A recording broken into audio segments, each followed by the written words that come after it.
really hope you enjoyed this video. Subscribe, like, and click the bell to be notified of more fantastic music content just like this.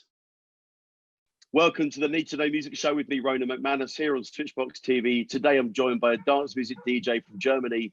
He's remixed some of the biggest names in the business, charted here in the UK, and his tracks are being streamed in their millions. He's been releasing new music throughout 2020, and his latest single is actually out today as we speak on the 30th of October. Please welcome Raphael, also known as Plastik Funk. How are you? Thanks for that intro. Thank you very much. Hello. I'm okay. Yeah. I'm okay. Trying to survive, you know. I like the name Raphael. It's one of my middle names. People don't know this about me, but my dad was just obsessed with Spanish culture, and he gave us all the Spanish name. And I got Raphael. Really? Okay. So yeah, even though we're Irish, one of the three angels, you know, that's what we are. Oh, we are. Well, that's okay. Well, that's me and you. Then we'll have to find the other one, and then we're all set. Yeah. So how's exactly. Yeah, it looks nice where you are. Where are you? I'm in Ibiza. That's like my second home, and I got a studio here as well. I'm working here with a lot of singers, so I'm trying to spend as much time as possible here at the moment, and especially now here after the lockdown time, it became a very quiet place, which is good to produce music and try to survive from all the madness which is going around in the world at the moment. Must be strange to see Ibiza kind of in that context. Normally it's pretty hectic place to be, isn't it? Yeah, must be quite surreal.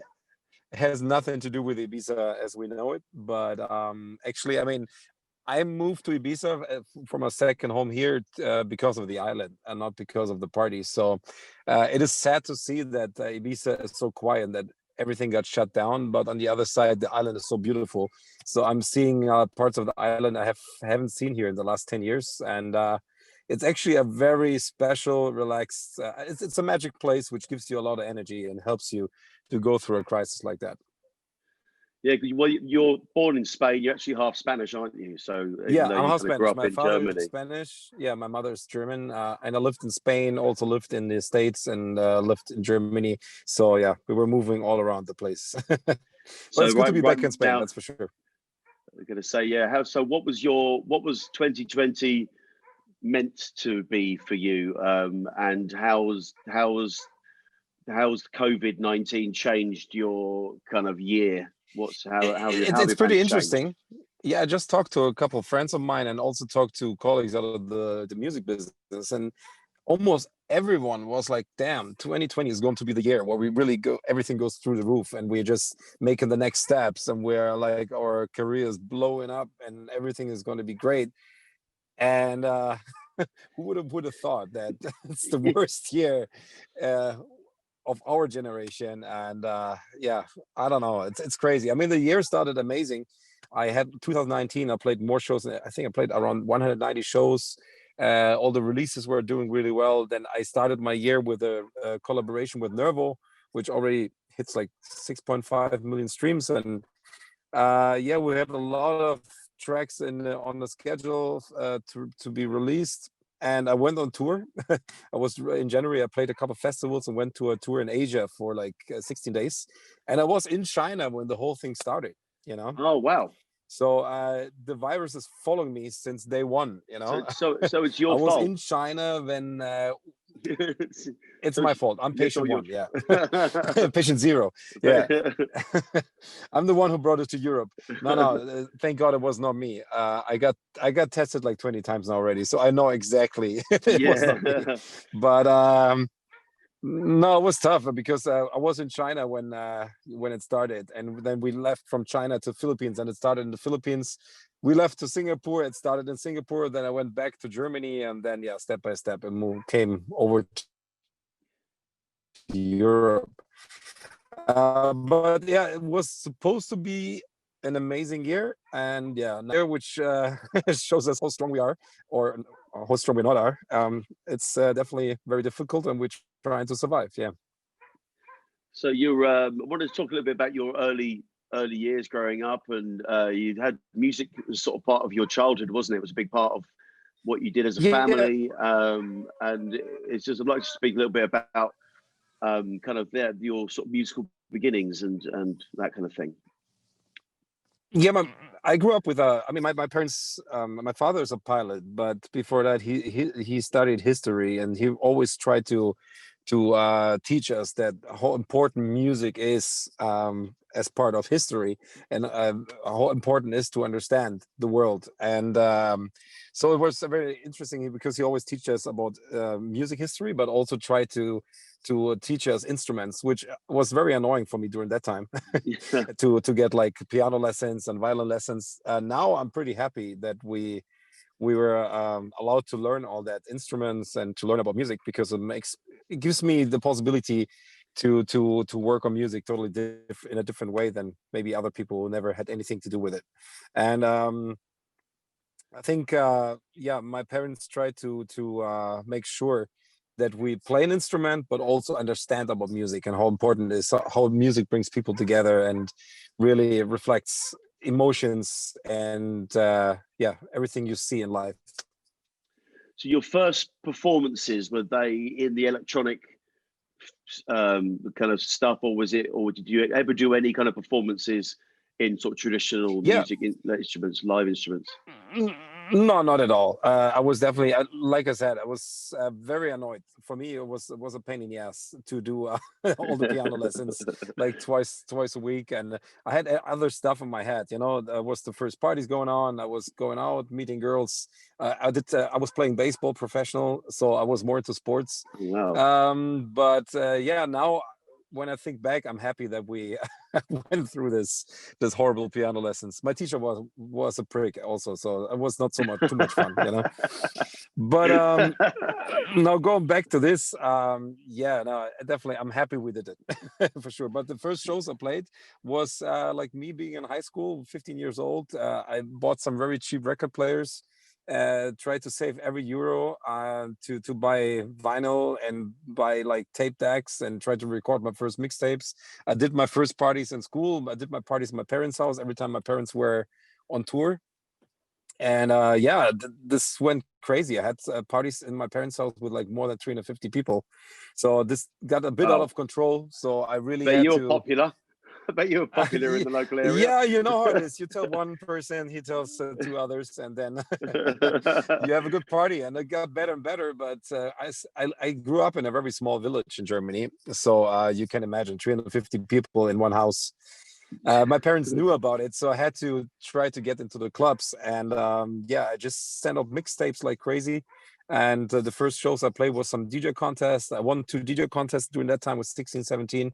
And every time I was DJing, I brought like at least 60, 70 friends, sometimes 100 friends. So I got shows more and more in the clubs, and yeah, got into clubbing, which was great. So I was going out with my friends and also tried to DJ as much as possible. And then, yeah, started to produce. And yeah, it's the normal way of a DJ career, I think. What was that feeling like, sort of with the crowd and the sort of first time?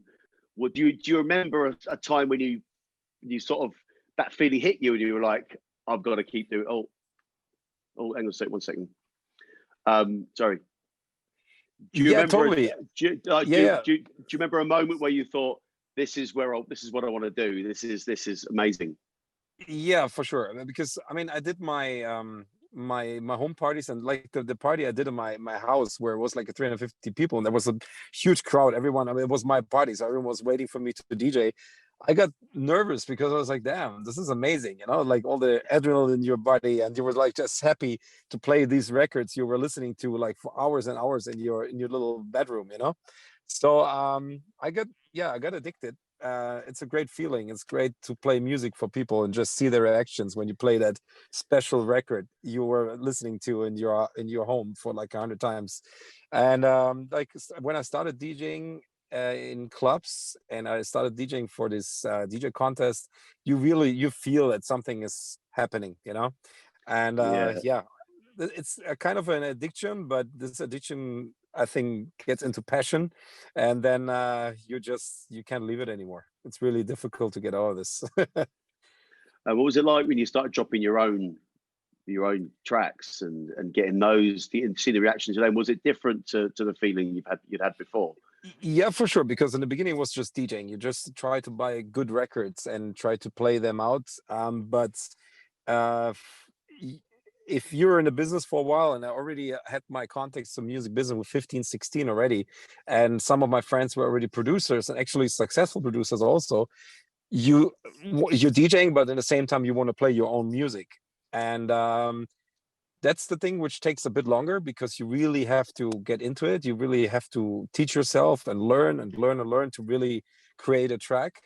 And that takes a while. The first tracks we did, I have some of these tracks still on some tape decks, and they're so bad, you know. They're really, really bad. But that's a story already, that's the same story as any musician. You look back at the early stuff, you're like, whoa. Yeah, for sure. I mean, it's a process, you know. It's learning You need by to doing. have that. You need to have But those moments. Yeah. But I was so proud when I played the first tracks. You know, I had to play it from a tape deck and mix it somehow with the vinyl players. It was very difficult, you know. So Wow. I loved it. I mean, I was so happy and proud, even no one was dancing because the track was shit. But I was super happy, you know. And that pushes you to get better and better. And like the first successful tracks where you really get radio play and get other DJs to play it and support it, that's an amazing feeling, man, because you do this in your home. You don't know if people really like what you're doing, because even sometimes myself, I'm in the studio at night and I'm producing for hours with a team, and they're like, oh my God, we just created a hit. And the next morning you listen to the track and you're like, oh, okay, yeah. There's a lot of work to do, you know? So if you play your music and you really see that reaction, and that's the same feeling until today, it's always great to get positive feedback, if it's from audience or from colleagues, from other DJs. That's one of the best feelings in the world, because you see it's right what you're doing. It's not only you in your studio. Absolutely. Yeah. I think it's like with any sort of song, any sort of band, when you write your own stuff, it's sometimes it's not until you actually hear it in the context of a gig that you realize maybe what it's lacking, or you know, or what it or the bit, you know, what you need to maybe work on. And it's that sort of development, that sort of development process. I mean, did it take you long to really start to find your own feet with that and find your own sort of voice with that? Actually, when we talk about the style, the sound, in the beginning, it was pretty easy, because I think when you start to produce or when you start to DJ, you don't think so much. You really just focus on what you like. And I think this is the best time of you being as a musician. The problem I see in a business at the moment, and I think this is with the same problem with rock bands, hip hoppers, with rappers, with house music producers. If you start to think too much and listen too much to labels, managers, other DJs, you really lose what you're good at, you know. And I had this period like a couple of times, several times in my career, that I a little bit lost that path, where I thought like, okay, this is my sound, and always had to work and fight back to get on that street. And like at the moment, I can say everything I'm doing, yeah, I feel happy because everything I release is 100% what I like. And I think that's the reason why it's successful. And even if it wouldn't be successful, I would be okay with it, because it's 100% that kind of sound I want to do at the moment, you know. And it's interesting because we just talked about this a couple of days ago when we were sitting in a studio, and someone like, it was a techno underground producer who was telling me what he wants to do, and he doesn't want to do it too commercial. And I was like, okay, why are you thinking so much? Just do music you like, you know, and then it will be okay. It's better than like listening to 20 people and then the track will be shit, that's for sure. So I really like to think back to that time where I started producing, because that sound I did during the time, even the production quality was shit, but I really tried to find the right sounds to express what I was in my head. But I had the sound in my head I wanted to do, and I really tried to do the same style.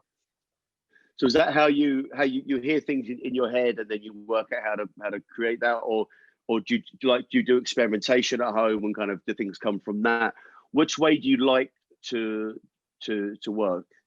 Yeah, I mean, for a producer, I think it's always, especially in dance music, it's great if you're one of these guys who's finding a new sound, a signature sound, you know, which is like you. But on the other side, I just like to listen to a lot of new music, and like, I mean, at the moment, I love some disco stuff. I love bass house. I hear a lot of great producers, and then you take this, and then the moment is to not to copy it, but to take this as like a nice inspiration, to take it to the studio and then create your own sound of it. That's, I think, actually what I do most of the time. When I hear a great track, that's the best thing ever, because it inspires you to create something new, not to copy. That's very important, because I see a lot of producers of the copy one-to-one, and they copy it in a perfect way, but they sound like Hardwell, or they sound like David Guetta, instead of like sounding like they should sound themselves, you know. Absolutely, yeah. I mean, and with when you've done quite a few remixes of some huge names. Do you what leads you to choose a certain track to remix? Is it something that just kind of comes to you, an idea comes to you, or how does that work? I mean, the cool thing is on remixes is that when someone asks you to do a remix of his song, he really likes your style of productions. So the coolest part is then to take that song, to not destroy it, but put your style on top of it, you know, to make it danceable. So I really like to do that. And I mean, we just released the remix today. Today is actually release day. And that was one of those tracks. It's a beautiful vocal, but it's more a pop radio track. And we try to create a dance floor track out of it. It still has, I hope still has the feeling of the original vocal, but it sounds like plastic funk. And that's, if it comes out like that, then I'm happy.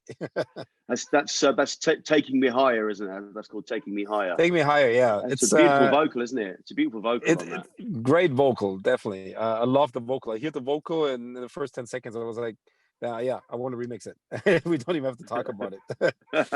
Yeah, and it came out on Mentalo Music, which is the label by Robin Schulz, and the whole team around Robin has a very great feeling for music, so it's a perfect place to release music. Excellent. And I wanted to actually ask you about your did some songwriting over in Nashville. When over there, was that kind of, did you have to sort of step outside of the electronic sort of field to kind of get into that? I mean, what was it like kind of going to, we're known for such a home of songwriting, much more of country and rock and that kind of, maybe, you know, more that kind of side of things. What was it like going to a place with so much history and sort of coming from a different style of music, even not just a different part of the world? Yeah, I mean, it sounds so cheesy, so don't get me wrong, but it was one of the most inspiring times for me as a producer, because I didn't know what to expect. And my manager, Stefan, he's supporting a lot of artists, writers, singers from Nashville, and he's also working with the university over there. And he always told us, all the guys who are under his management team, and he told us always, like, go to Nashville, guys, stay there for a week. We put you in studios with a couple of the writers, and you're gonna create a lot of great music. And you know, it's like when you're on tour before Corona, COVID, you're so busy, you know, it's crazy. You're like on tour, and I was on tour in the United States, and to take 5 days just going into the studio, 2 days, 3 days is fine, but to take 5 days off in Nashville where you're not really able to DJ, I was like, okay, let's push it to the next tour. Let's push it to the next tour. But then my manager really forced me, like, okay, this tour, the 5 days you stay in Nashville. And I can't thank him enough, because we created a lot of great music, and like to work with these guys over there, I can't wait to go back. It's amazing to see how the guys over there produce, how they write, how they grew up with music, how talented they are, you know. You feel so small when you're sitting with them in the studio, you know, because I'm more a technician than in that way. Even I learned some instruments, but these guys really know how to write, and to write together with them was amazing. And you sing as well on your tracks? Do you sing? No, I can't sing. If I would you sing, don't sing. I would have a lot of empty clubs and festivals. That would be not fun at all. I'm better as a producer, and I can MC fine, but I'm not a singer at all. Definitely not. But I got a good ear. I can tell you that. I think I have a good feeling for singers. Yeah, that's for sure. But I'm a really bad singer. So that's you like. So you like sort of that sort of collaboration is a big part of what you do. I suppose it's a big part of the electronic scene is collaborating. I mean, Yeah, how's the what's the last 2 best? years. Yeah, go on. Sorry, Karen. Go on. Sorry.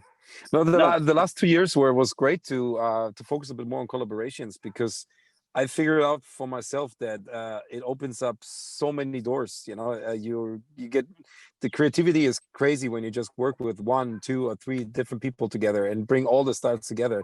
I like to sometimes to step out of this, what we are doing normally, out of this little box of dance music, and just combine, like, I don't know, country, rock, hip hop, whatever it is, with dance music, and then you create something new. I mean, the song we're releasing in November, featuring Nicholas, is it sounds like a country song. You know, it's a country song with dance beats, and I'm super happy about it. This is exactly what I want to do. Sometimes I want to step out of the box and do something totally different. Yeah, we just see you. You had a big helping hand from Avicii. That's just what reminded me there with because you know, obviously his sort of the big hit had that, it's that kind of almost like a country song, wasn't it? Straight away. I mean, but I heard there was he sort of helped you a lot along the way, didn't he? With your big sort of the track that he sort of used as his entrance music or something, or what was the link to Avicii?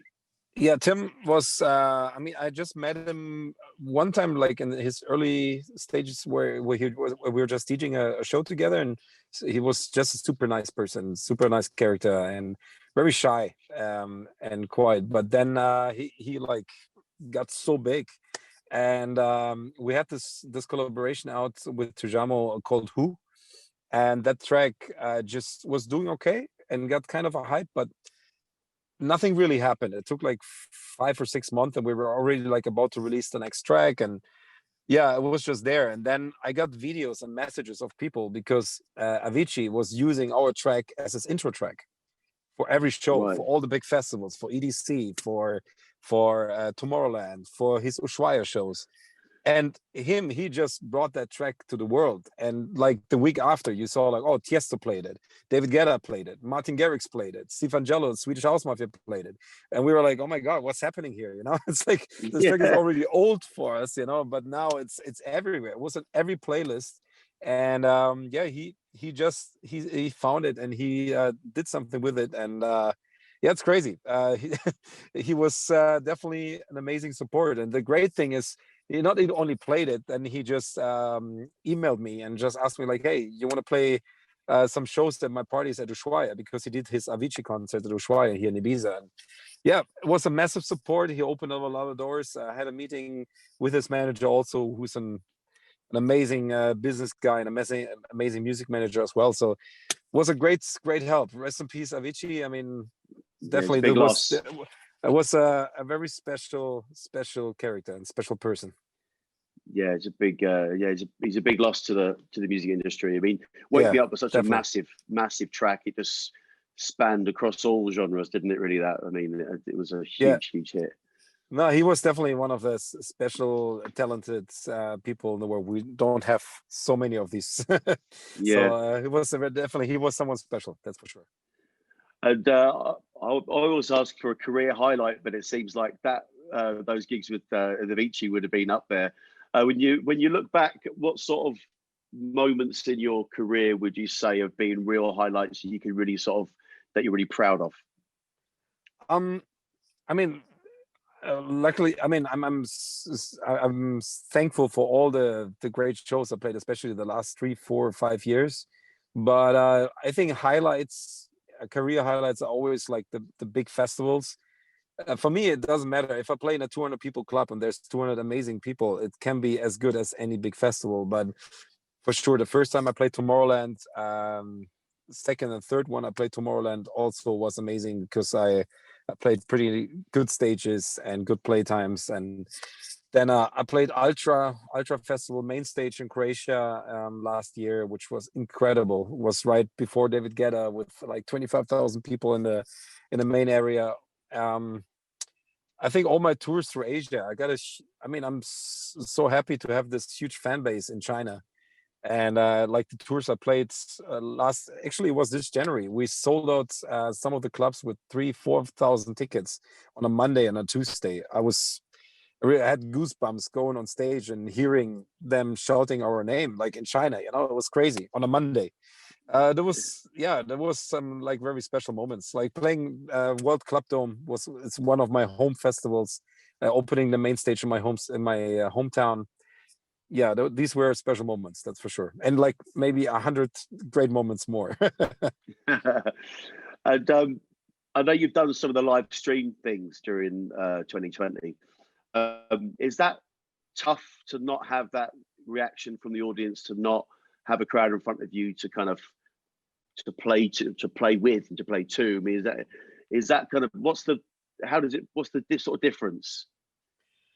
Actually, I did a couple of live streams, and we did some live stream with the partners where we had the possibility to have a bigger reach, to reach out to more people all over the world. Then I did my Thank You Very Much Sunday live stream every Sunday, which helped me as well to stay connected to my fans, but also helped me mentally to play music for audience. And I always try to, I had the camera in front of me, which is horrible. I hate it because I need a connection. I need people in front of me. But I then switched it to the Instagram thing. I just put right on the DJ booth and try to interact with the people. I talked to them, asked them for their favorite songs, and that was fun. That was like having a club show and seeing them at least in the comments, you know. So that was great, and it helped through the lockdown time a lot. No, I'm a bit over it. Actually, now during the summer, we did a lot of shows, special shows with special concepts. And now it seems like the whole world is going back into lockdowns again. I don't know if live streams will help me because I'm a bit over it. I can't look into a camera anymore. I will try to stay connected to the fans for sure. But yeah, let's see what's going to happen. Maybe it'll be more sort of conversations and maybe connecting on a human level more than a musical level, maybe the way it goes. But I think you're right. I think there's a bit of a live stream fatigue going on. I think we need to find a new way of doing it, because I did it through lockdown. Just did like a weekly one, and it, as you say, it was great. I mean, I tried to develop it a little bit from just going on the phone with the guitar to kind of having the laptop and having some graphics and stuff. But it's still not. It's what you found is ultimately it didn't tick that box with people. You know, people didn't get the same thing out of it that they do a live gig, and I think that's the main thing. It falls down. It doesn't quite do it. So I don't know whether there's going to be some new ways of doing that. But so what's sort of next for you? You've got another one. You said you've got another track coming out in November, and I suppose tentative plans for next year. But I know it's quite tough. But what's next? I have 2 releases coming up actually in November. I'm releasing a radio track beginning of November. It's called Feet Don't Touch the Ground. Coming out beginning of November on Disco X, and end of November I'm releasing a collaboration with Empado, my studio partners, on Hexagon, on the label of Don Diablo. We already released 1 track in August with them, and the second one is coming out end of November. In December, I'm releasing the club mix of Feet Don't Touch the Ground. And then for January, February, I've already 2 more releases scheduled. One with Revealed Records, that's the label of Hardwell. And it looks like 2 or 3 more collabs are like about to get signed. So there's a lot of music ready, and I'm working on already 3-4 other tracks. There's a lot of music. And for me, I'm just, at the moment, I'm waiting for my visa to get back to China. And I think I will leave to Asia pretty soon as I'm allowed to, because there's quite a lot of show offers. And clubs, festivals in China are open. So once I'm allowed to go back, I will go there. And I mean, the next big steps, next week, the DJ Mag Top 100 announcements are coming out. So I'm really excited if we made it into the Top 100 this year. We got so much feedback that I think it's not looking too bad, but you never know. It would be the first time for me. Oh, fantastic. And I mean, we will see how everything is changing for the next couple of weeks. I mean, at the moment, we just plan from week to week, because now Germany went back into a light lockdown, but also Spain mainland is back into lockdown. I see other countries like France, England as well. So I just hope for the best. I hope this island stays safe and calm. And once I'm allowed to leave to one of the countries which are open, I will leave, do my Corona test over there, stay in quarantine, and then tour the countries which are open. And yeah, that's the aim for now. And yes, and hope the streams stay as high as they are, because I mean, dare me, 6.5 million streams now nearly on Spotify, and so just wishing you all the success with that. Thank you. What's that like, having the 6.5 million streams? Must be kind of crazy. It feels great because I mean, the record started great in the beginning, and then it calmed down a little bit, and then it got added to 2-3 other playlists, and now at the moment it makes, I don't know, like 30,000 streams a day. So that's pretty cool, because you see it's just growing, and it's like, oh, you just don't look at it for like 3 weeks and then, oh, another million. Oh, nice. That's great. So if it continues like that, we're gonna hit the 10 million end of the year. And I mean, we had, I'm super, like, let's knock on wood, but we had quite a lot of like several good running collabs. The collab with Timmy Trumpet is now like almost at the 5 million, 4.5. It's released from last year. The collab with Aleph Farben is around 3.5, and the Who track, you know, the one with Avicii already hits, I think, the 30 million now. So wow. Let's hope for the next ones to do well. It would be great. For sure. Absolutely. Wish you all the best with that. Thank you very much. So we always ask for a recommendation on the show for someone that people should check out. Someone maybe, it can either be somebody who's up and coming that you want to sort of mention, or it can be somebody who's been a big influence on your career. Whichever way you want to take it, it's fine. I have so many like musicians I'm following at the moment, because I had more time to really listen to more and more music, also different stuff. Not easy. But someone I really, really like at the moment, the way he produces beats and is doing his thing, is Wax Motive.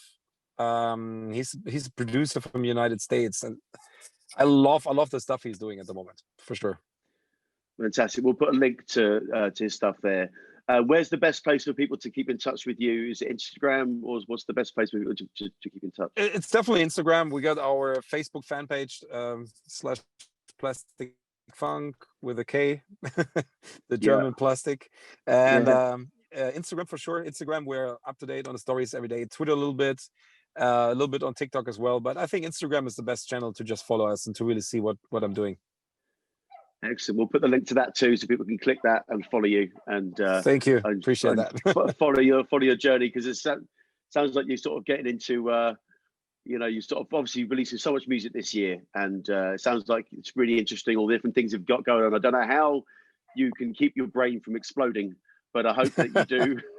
It sounds like I try to stay positive. I'm like, you know, the problem is that we're that the government in Germany, I don't know how it is in other countries. I mean, I see what's happening in Spain, but the government is really like forgetting about artists, and there's a lot of support missing. There's more support for airlines, for example, for Lufthansa, than for any artist in Germany. So that's what we're fighting for at the moment. We try to be a collective. We try to stay together and try to bring artists together and try to have a voice, and just to express ourselves in a professional and in a way that we get heard by politicians. Because what's happening at the moment, if there's no support, it's going to be very quiet in the next couple of years, because we have a lot running out of money and just have to look for other jobs, and that should not be happening. That would be very sad for us as a country, and for whole Europe and for the whole world.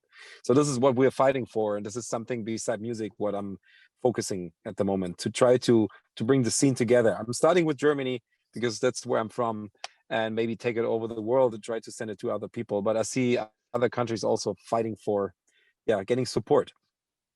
Definitely, there's the same thing happening in the UK, and I think it's a worldwide issue that the arts always kind of get forgotten, and it's the whole industry. It's not just the artists themselves; it's the crew, the lighting guys, the sound guys, sure, all that kind of. So many people.